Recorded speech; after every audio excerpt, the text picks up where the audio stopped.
guys, V and K story time. Today we are going to be reading a book about Wilbi and Harry. Wilbi and Harry. From the first time they met, Wilbi and Harry had been the best of friends. They had known each other since they were babies, and they did everything together. They learned to walk together, they learned to talk together, they went to school together, they sat in class together, they walked home from school together, and they played together all the time. Most of the time they played football. At the bottom of Harry's garden was an old shed, but this was just not any old shed. This was Wilbi and Harry's den. If the weather was bad, it was their favourite place to play. Wilbi and Harry loved their den. Each week they saved some of their pocket money and put it in a jar. When the jar was full, they would go to the shops to buy special things for their special place. When it rained, they would sit inside the den reading magazines and cutting out pictures of their favourite teams. One day, when the jar was very full indeed, Wilbi took it down from the shelf, and he and Harry went out as usual. But today wasn't a usual day. It was the day of the grand school fair. Wilbi and Harry were very excited. First they bought some candy floss. Then they tried to hook a fish.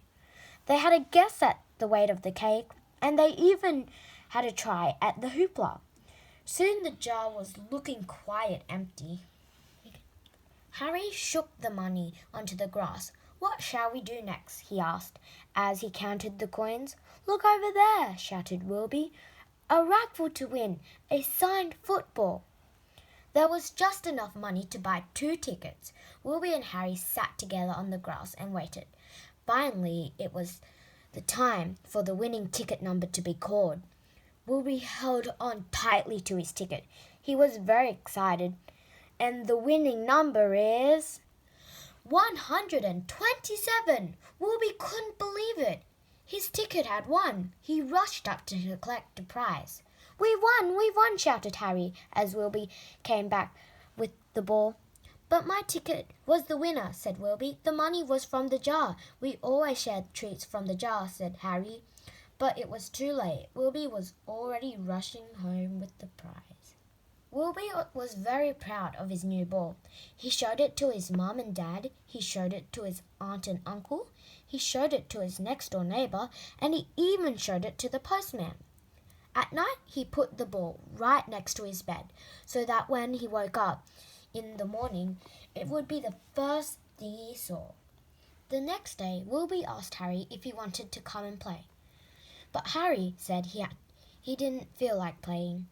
So Wilbi took Harry to his favourite book to read. But Harry said he had read it already.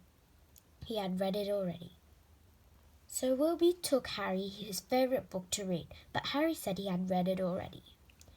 At tea time, Wilbi took Harry a piece of cake, but Harry said he didn't like cake.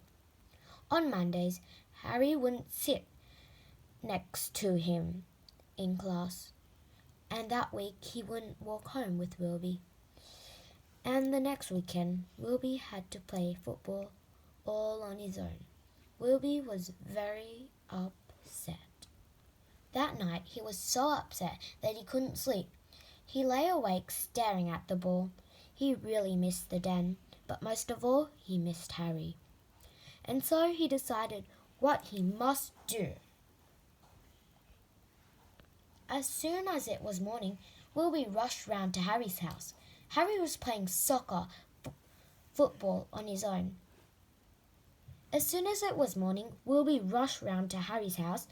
Harry was playing football on his own in the garden. "I'm very sorry, Harry," said Wilbi, creeping through the grate. "I don't want the ball. I just want to be friends. Please, I want you to have it." It was a little time before Harry looked up. Wilbi felt nervous because he really wanted his friend back. "Couldn't we share the ball?" Harry said finally. "We could keep it in the den with all the other treats from the jar." Wilbi was delighted. Wilbi had learnt that friends were special, and he decided he didn't want to lose ever again. Thank you for listening to our story. Don't forget to subscribe and thumbs up to our channel. Bye!